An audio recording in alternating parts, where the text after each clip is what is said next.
সুপ্রিয় ভিউয়ার্স, আসসালামু আলাইকুম। আশা করি সবাই ভালো আছেন।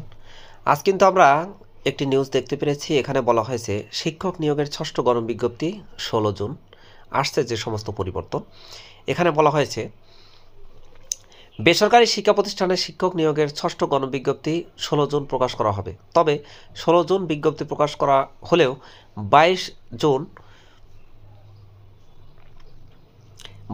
দুপুর 12টা থেকে আবেদন ও ফি জমা দেওয়া যাবে।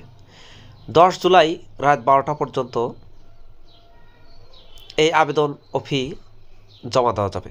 এবার গণবিজ্ঞপ্তিতে প্রার্থীর বয়স, নারী কোটা, সনদের বয়সসহ বেশ কিছু বিষয়ে পরিবর্তন আসছে। শিক্ষা মন্ত্রণালয় ও বেসরকারি শিক্ষক নিবন্ধন প্রত্যয়ন কর্তৃপক্ষ এনটিআরসি এর একাধিক সূত্র দৈনিক শিক্ষা.কমকে জানিয়েছে, বয়স ধরা হতে পারে অষ্টাদশ শিক্ষক নিবন্ধনের চূড়ান্ত ফল প্রকাশের তারিখ থেকে। চূড়ান্ত ফল প্রকাশের তারিখে প্রার্থীর বয়স 35 বছর বা তার কম হতে হবে, আর সনদের মেয়াদ ধরা হবে নিবন্ধন পরীক্ষায় চূড়ান্ত ফল প্রকাশের তারিখ থেকে 3 বছর। সে অনুযায়ী 4 জুন থেকে প্রার্থীর বয়স ও সনদের মেয়াদ ধরা হচ্ছে। ষষ্ঠ গণবিজ্ঞপ্তিতে বয়স নিয়ে যে সিদ্ধান্ত শিরোনামে দৈনিক শিক্ষা.কমের প্রতিবেদনে আরও বিস্তারিত দেওয়া হয়েছিল।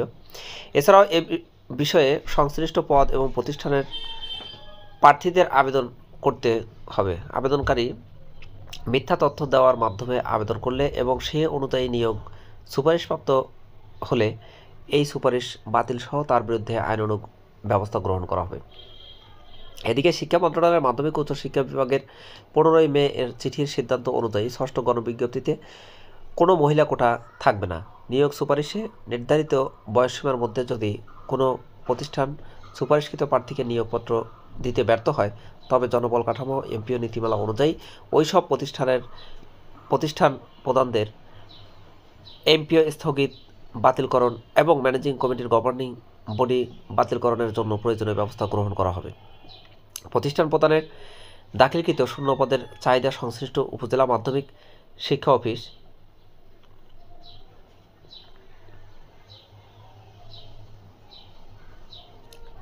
জেলা শিক্ষা অফিসারের মাধ্যমে গৃহীত